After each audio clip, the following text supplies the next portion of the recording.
Sophie's Lifestyle. Fast Vlog. नमस्कार मंडळी, मी सविता पाटील आणि माझ्या पहिल्या व्लॉगमध्ये तुम्हा सर्वांचं खूप खूप खूप स्वागत आहे. तर हे माझं व्लॉगचं नवीन चॅनल आहे. तर माझं रेसिपीचं सुद्धा एक चॅनल आहे, चमगडी तडका या नावानं.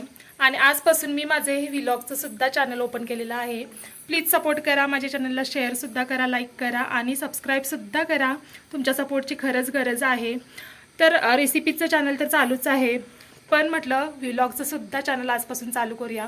तर हा माझा पहिलाच व्लॉग आहे. तर मला कमेंट्समध्ये सुद्धा कळवा माझे व्लॉग्स बघायला तुम्हाला आवडतील का.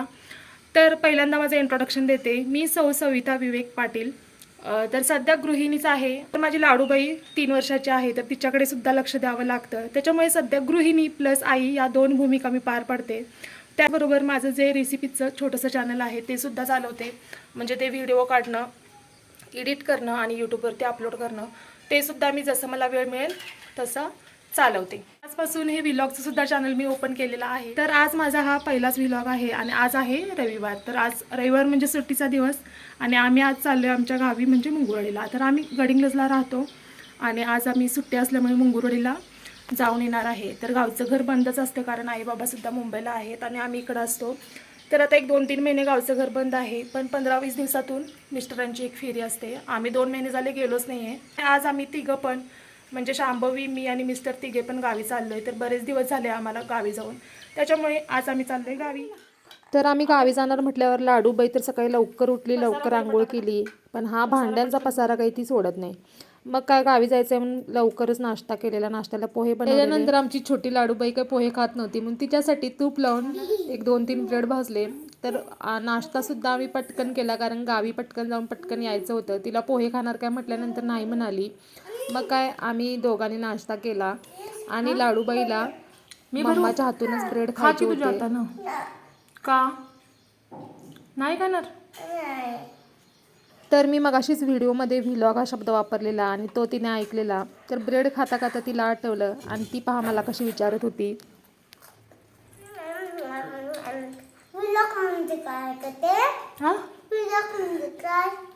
व्लॉग म्हणजे व्हिडिओ टाकायचे आपले. तर लहान मुलांना भरपूरच क्युरियासिटी असते नाही का. त्याच्यानंतर आम्ही पटापट सगळं आवरलं आणि जायला निघालो गावी. तर गावी जायला निघालो त्याच्यातच पावसानं पण चांगलीच साथ दिली.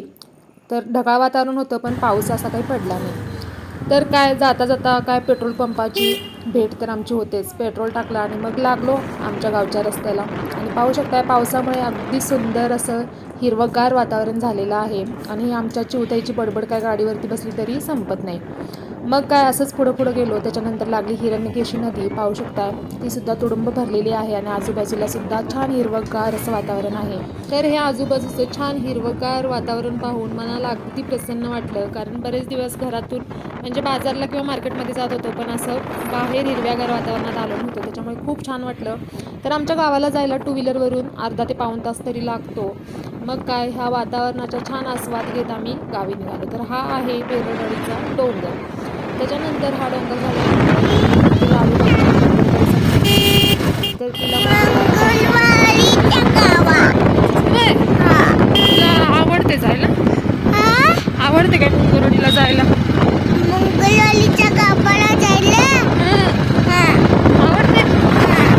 त्याच्यानंतर गावी पोहोचलो आणि पाहतो तर काय घरी कोणी नाही म्हटल्यानंतर गावात गटारी बांधायचं काम चालू होतं आणि त्याच्यासाठी लागणारी बारीक खडी होती ती बरोबर आमच्या घराच्या पायऱ्यांवरती टाकलेली. तर घरात माणसं नसली की लोक काय करतील काही सांगता येत नाही, नाही का. त्याच्यानंतर कुलूप खोलले आणि घरात गेलो.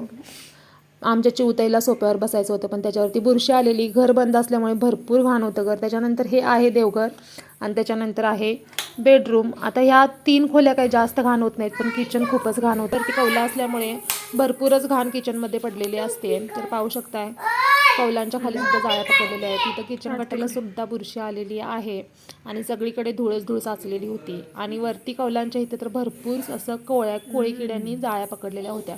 आता ही साफसफाई तर डायरेक्ट गणपतीलाच होणार कारण आता 1 तासाभरात ही साफसफाई होणं शक्य नव्हतं. मग काय दरवाजा पाठीमागचा सुद्धा खोलला आणि पाठीमागं आहे हे आमचं छोटंसं परसदार. तिथं बऱ्यापैकी आमची झाडं वगैरे लावलेली आहे. तुळसकट्टासुद्धा पाठीमागच आहे. आणि काय घरी लोक असतील तर झाडांची व्यवस्थित काळजी घेता येते. आता तरी पण पाऊस असल्यामुळे झाडं छान हिरवीगार झालेली. भोपळ्याचे दोडक्याचे वेलसुद्धा आम्ही टाकलेले होते, ते सुद्धा छान आलेले आहेत. फुलंसुद्धा भरपूर लागलेली आहेत. आणि पपईचं झाडाला आम्ही जेव्हा मे महिन्यामध्ये गेलेलो तेव्हा छोटी छोटी फुलं आलेली. आता भरपूर पपयासुद्धा लागलेल्या होत्या. त्याच्यानंतर काय लाडूबाईला आमच्या खेळाशिवाय दुसरं काय आठवत नाही. मग काय ती फुलं तोडू का म्हणून विचारायला लागली. कशासोबत? फुल काढून खेळणार. काढ की मग, लय जाणू का सगळी खराब करू नको. देव बाप्पाची पूजा कर. त्याच्यानंतर गॅलरीत खूपच घाण पडलेली, तर गॅलरी झाडू मारली आणि समोरच्या 2 खोल्या पण झाडू मारल्या, कारण देवपूजासुद्धा करायची होती. त्याच्यानंतर मिस्टरांनी देवपूजा करून घेतली, कारण घरी काळभैरव देवस्थान असल्यामुळे रविवारची पूजा होते आणि आम्ही आज रविवारीच आलेलो. मग काय त्यांनी देवपूजा आटोपून घेतली आणि अशा प्रकारे सर्व आटोपून आम्ही परत जायला निघालो गडिंग्लजला. आणि काय परत जाताना सुद्धा एक छोटासा व्हिडिओ काढला आणि साधारणतः 1च्या सुमारास आम्ही परत गडिंग्लजला पोहोचलो. तर माझा हा व्लॉग कसा वाटला कमेंट्समध्ये नक्की कळवा आणि आवडला असेल तर चॅनलला सबस्क्राईब करा. चला आपण पुन्हा भेटूयात आपण दुसऱ्या व्लॉगमध्ये. तोपर्यंत टाटा बाय बाय.